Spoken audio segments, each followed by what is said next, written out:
Allah dengan mengucapkan Alhamdulillah Rabbil Alamin yang telah memberikan kita curahan atau limpah nikmatnya kepada kita.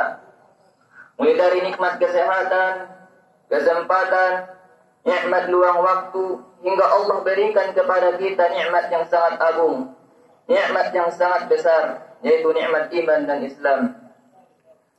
Sehingga adanya nikmat tersebut, kita bisa berkumpul di masjid yang mulia ini.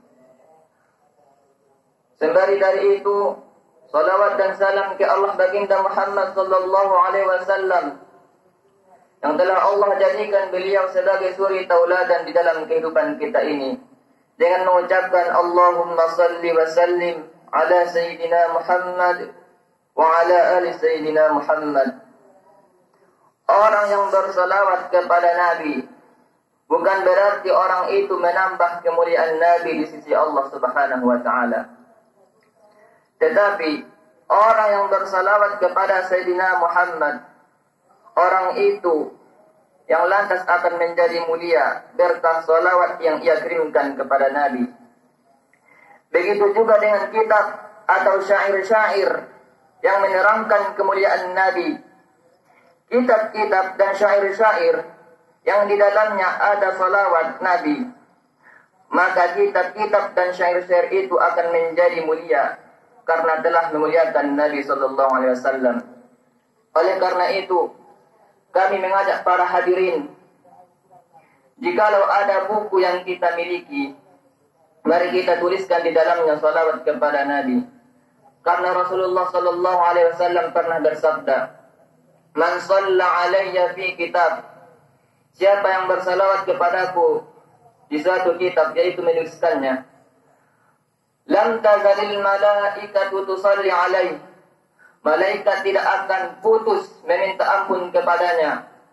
Madama ismi fi kitab. Selama namaku itu, selama salawat itu masih tertulis di kitab tersebut.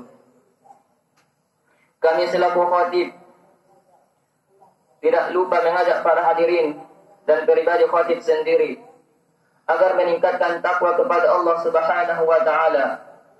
Takwa dalam arti imtithalu awamirillah, mengerjakan seluruh perintah Allah, wajtinabu nawahi, dan meninggalkan segala larangannya.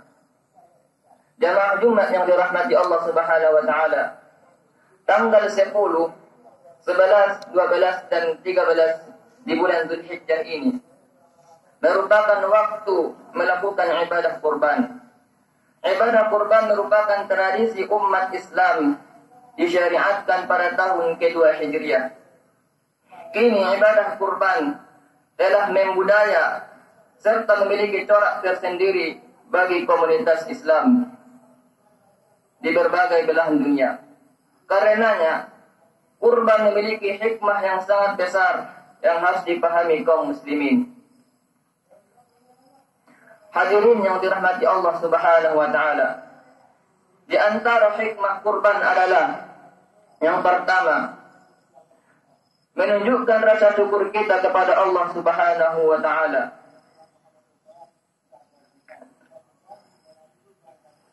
Hadirin yang dirahmati Allah Subhanahu wa taala, manusia selalu di dalam liputan atau selalu berada dalam rahmatnya Allah Subhanahu wa taala. Oleh karena itu, kita sebagai manusia yang selalu mendapat nikmat yang besar dari Allah Subhanahu wa taala, kita tidak lupa bersyukur kepada Allah. Oleh karena itu, berkurban atau menyembelih hewan kurban adalah salah satu gambaran dari sikap rasa syukur kita kepada Allah Subhanahu wa taala atas nikmat yang telah diterima, sehingga seseorang mampu mengeluarkan sebagian hartanya untuk dibagikan kepada masyarakat.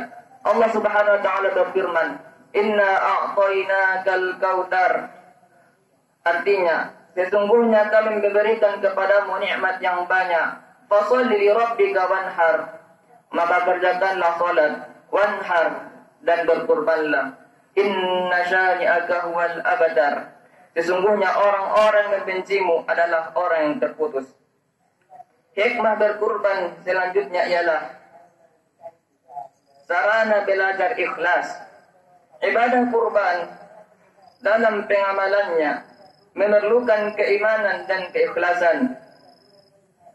Tanpa keimanan dan keikhlasan, niscaya terasa berat untuk dilaksanakan.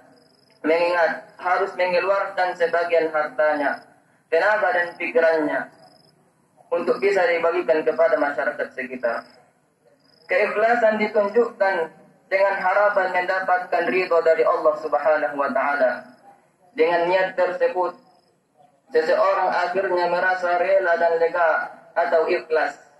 Di mana ikhlas ini adalah salah satu buah daripada takwa.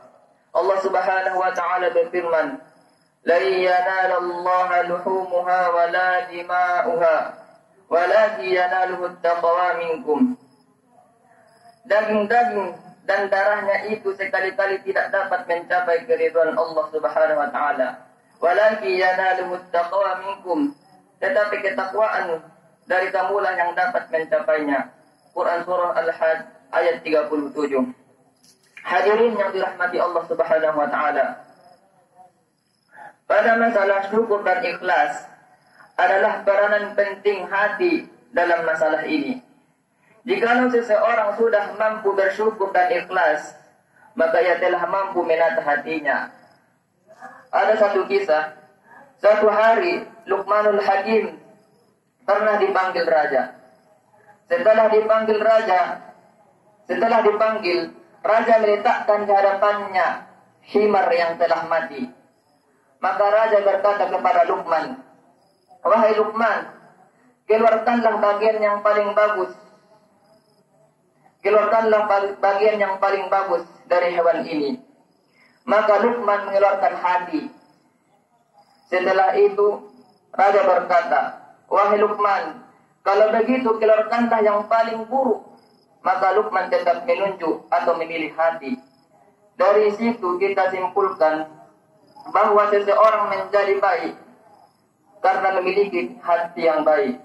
Dan sebaliknya, orang menjadi durhaka, orang menjadi ingkar, berperilaku buruk karena memiliki hati yang buruk.